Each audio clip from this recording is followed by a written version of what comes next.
उनको गोली मारकर कत्ल कर दिया गया। मैं ताज़ियत पेश करना चाहूँगा मौलाना इकबाल को, जो पूंछ के मदरसुल ज़ियाउल उलूम के मुदर्रिस थे। उस 5 साला लड़की मरियम को, जिसको पाकिस्तान की शेलिंग में उसका पेट फट गया।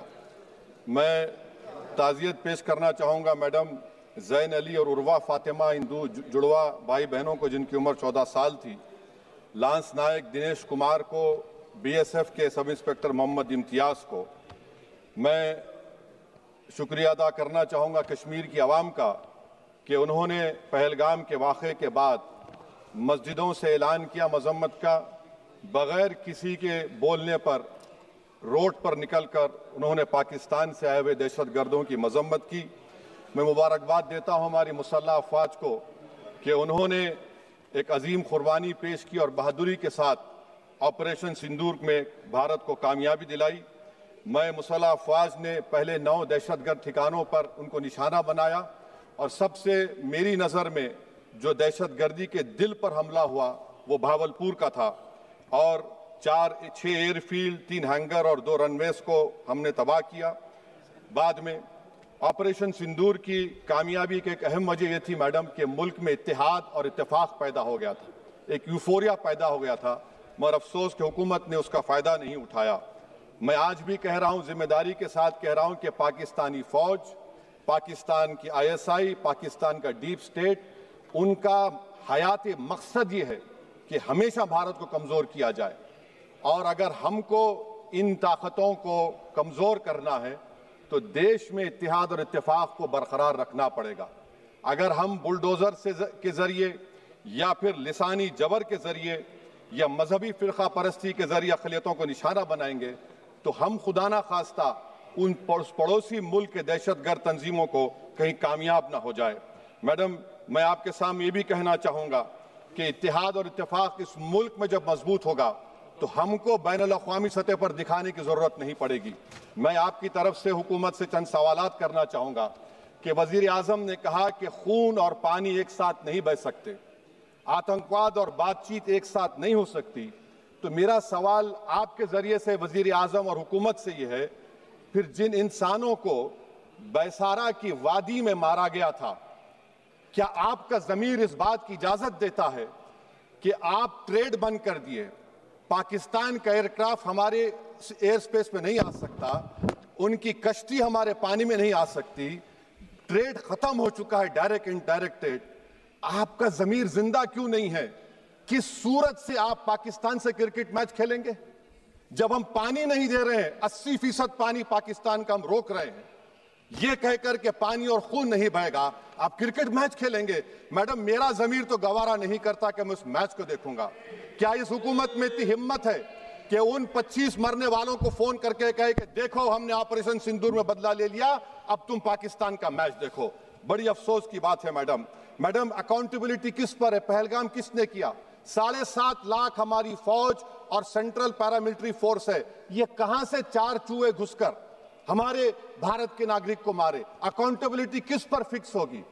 LG पर फिक्स होगी तो LG को बरतरफ करिए, IB पर आती है तो एक्शन लीजिए, पुलिस पर आती है तो एक्शन लीजिए, मगर आप ये समझ रहे हैं कि ऑपरेशन कर दिया और हम खामोश लोग भूल जाएंगे। अकाउंटेबिलिटी फिक्स करना पड़ेगा। मैडम, डिटरेंस आपकी क्या है? आपने सर्जिकल स्ट्राइक किया, आपने बालाकोट किया, फिर ये पहलगाम हुआ, तो आपकी डिटरेंस की पॉलिसी नाकाम साबित हुई, कश्मीर की पॉलिसी नाकाम साबित हुई, 370 हटा दिया आपने एक रियासत को UT बना दिया और उसके बावजूद भी दहशतगर्द वहां पर पहुंच गए। तो और अफसोस मुझे इस बात का होता है मैडम कि पाकिस्तान को हम जानते हैं, पाकिस्तान और इजराइल इस पूरी दुनिया में एक फेल्ड स्टेट है और पाकिस्तान के आर्मी चीफ को, जिससे हमारे स्ट्रेटेजिक रिलेशनशिप, इसको अपना दोस्त कहते हैं, उस देश का प्रेसिडेंट उस शख्स को बुलाकर खाना खिलाता है अपने साथ जिसके भाषण से हमारे लोग मारे गए थे। तो क्या आपकी खर्जा पॉलिसी कामयाब हुई? आप देख लीजिए। अच्छा, हमारे देश में एक ऐसी तंजीम है जिसका वजूद नफरत की बुनियाद पर और मजहबी अज़वियत को फैलाने के लिए बनाया गया, उनको तकलीफ है सेकुलरिज्म से, सोशलिज्म से, मगर हमारे संविधान के प्रियम्बल में लफ्ज़ सॉवरेन है। सॉवरेन का मतलब यह है कि हम खुद मुख्तार हैं, हम हाकिम आला हैं, हम अपने मुल्क के मुकद्दर का फैसला करेंगे। एक गोरा व्हाइट हाउस में बैठकर भारत की सीज फायर का ऐलान करेगा, ये आपका नेशनलिज्म है। अफसोस होता है मुझे सर।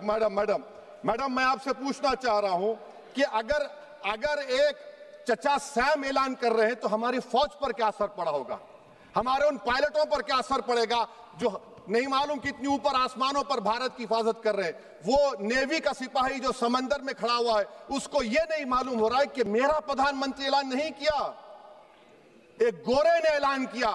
बड़ा ये आपके कैसा होगा ये। मैडम मेरा सवाल हुकूमत से ये भी है कि हम कोई एडवर्सेरियल कंट्री नहीं है अमेरिका के लिए, हम दोस्त हैं, स्ट्रेटेजिक रिलेशनशिप है। क्या क्या एग्रीमेंट हमने साइन नहीं किया, तो क्या ये दोस्ती निभा रहे हैं? मैडम मैं हिस्टोरिकल एग्जांपल दे रहा हूं, क्रुश्चेव और टीटो। क्रुश्चेव ने दबाव डाला, टीटो ने कहा मैं नहीं मानता, मैं नैम ज्वाइन करूंगा। मैडम फ्रांस और यूएसए, डिगोल को जब यूएसए ने दबाव डाला तो डिगोल ने कहा कि तुम दोस्त हो मगर हमारी खारिजा पॉलिसी आजाद ना है। मैडम वहीं पर आप देखिए गुजराल साहब, जिसको कहते सबसे कमजोर थे, वजीर आजम थे, उन्होंने बहादुरी का मजारा किया, रिफूलिंग करने नहीं दिया। वियतनाम 20 साल यूएसए से लड़ा मगर झुका नहीं, और हम उनको बोल भी नहीं पा रहे, हम तो कोई दुश्मन मुल्क तो नहीं है अमेरिका के, ये आपको समझने की जरूरत है। और मैडम यहां पर वजीर खारजा ने कहा वो चीन गए, डिप्टी चीफ ऑफ स्टाफ ने कहा कि चीन के इक्विपमेंट एक लाइव लैब था हमारे उनके लिए। क्या आपने कहा चीन को कि तुमने क्यों दिया पाकिस्तान को हथियार? आप नहीं कहे। और मैडम आप जानते हैं कि रक्षा मंत्री ने कहा कि स्विफ्ट एंड प्रोपोर्शनेट, तो फिर जो इंडोनेशिया मिलिट्री अटैचे ने कहा कि हमको कहा गया मत मारो, हम सेल्फ डिफेंस में भी नहीं मार सकते थे पाकिस्तान को। और अगर आप ट्रंप के बयान को गलत कह रहे हैं कि 5 एयरक्राफ्ट नहीं गिरे, मैं यकीन करता हूं आपकी बात का, आप हमारे पायलट्स को कमेंट करिए ना, हमारे पायलट्स को कमेंट करिए कि हम अपने पायलट्स की तारीफ करते हैं, आप वो भी नहीं करना चाहते। मैं हुकूमत से जानना चाहता हूं मैडम कि क्या फ्रांस ने हमको सोर्स कोड नहीं दिया जिसकी वजह से हमारे एयरक्राफ्ट को क्या नुकसान हुआ? अब मुस्तकबिल में आप हथियार खरीदेंगे तो क्या आप सोर्स कोड हासिल करेंगे? और मैडम मैं आपको बताना चाह रहा हूं, मेरे सवाल का जवाब हुकूमत दे, हमारे पास सैंक्शन जो स्क्वाड्रन है 42 है, 60 साल के बाद सिर्फ 29 काम कर रहे हैं। पाकिस्तान के पास 25 हैं, चीन के पास 50 से ज्यादा हैं। 11 साल से आप सरकार में हैं, सबमरीन नहीं है, थर्ड एयरक्राफ्ट कैरियर कहां पर है आप बताइए। और मैडम FATF में लाना पड़ेगा आपको। अगर आप विश्व गुरु हैं तो हम आपको चैलेंज कर रहे हैं, आप G7 के कंट्रीज को, GCC को और चचा सैम को राजी कराइए कि पाकिस्तान को, मैडम खत्म कर रहा हूं, FATF में दोबारा लाया जाए। मैडम ऑल पार्टी मीटिंग हुई, देखिए कितना कॉन्ट्रडिक्शन है केंद्र सरकार में और स्टेट सरकार में। ऑल पार्टी मीटिंग में मैं था, केंद्र सरकार ने कहा कि नहीं बैसारन मिडोस पर तो कोई जा ही नहीं सकता, जून से पहले इजाजत लेना पड़ेगा। बाद में हमको मालूम हुआ कि साल भर खुला रहता मिडोस सिवाय बारिश और स्नो के। ये कॉन्ट्रडिक्शन है केंद्र सरकार में। वहां पे मैं हुकूमत से मुतालबा करता हूं मैडम आपके जरिए से कि कौमी सिक्योरिटी को, नेशनल सिक्योरिटी को, खारिजा पॉलिसी को, फॉरेन पॉलिसी को राजनीति का मुद्दा मत बनाइए, राजनीति का मुद्दा मत बनाइए। ये हमारे मुल्क में मुफाद होगा, हमारे मुल्क के इत्तेहाद और एकजुटती को आप एक वोट का जरिया मत बनाइए। और मैं एक आखिरी बात पूछ रहा हूं मैडम, क्या चीन ने हमसे कहा था कि सीज फायर कर लो? और कैसे पाकिस्तान ने हमारे पायलट्स की बातों को सुना कि हमारा कम्युनिकेशन एनक्रिप्ट नहीं है? मैडम आखिर में मैं अपने शेर से इस अपनी बात को खत्म करूंगा कि अपने ही हाथों से सर अपना कटाना है हमें, मादर हिंद पे भेंट चढ़ाना है हमें, किस तरह मरते हैं एहरार वतन भारत पर, ये तमाशा है जो दुनिया को दिखाना है हमें। ये मैं भारत की उस बहादुर फौज के नाम पे करता हूं, मुसल्ह फौज के नाम पे करता हूं। ये शेर कहने वाला कोई बीजेपी का नहीं था, ये शेर कहने वाले का नाम शेर था, शहीद अशफाकुल्लाह। मैं फिर से हुकूमत से कह रहा हूं, पाकिस्तान टेररिज्म करेगा, आप तैयार हो जाइए। आप चीन से मोहब्बत, कितना इम्बैलेंस हुआ ट्रेड का, कितना इम्बैलेंस हो रहा है चीन से। अच्छा जब गलवान हुआ उस वक्त भी ट्रंप ने कहा था कि मैं बात करूंगा, हमने कहा नहीं बात करेंगे, जरूरत नहीं है। आज ट्रंप हमारे से पहले बोलता है इज्जत नफ्स भी कोई चीज होती है, इख्तिदार में कोई यहां रहेगा, कोई वहां रहेगा, मगर इख्तिदार में इकबाल होना चाहिए। बदबख्ती की बात यह है कि आपने इकबाल को खो दिया। बहुत बहुत शुक्रिया।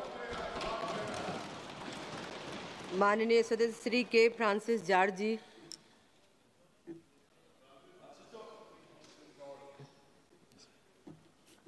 Madam Chairperson, I rise today not to indulge in any blame game, but to raise questions that this Republic must not shy away from.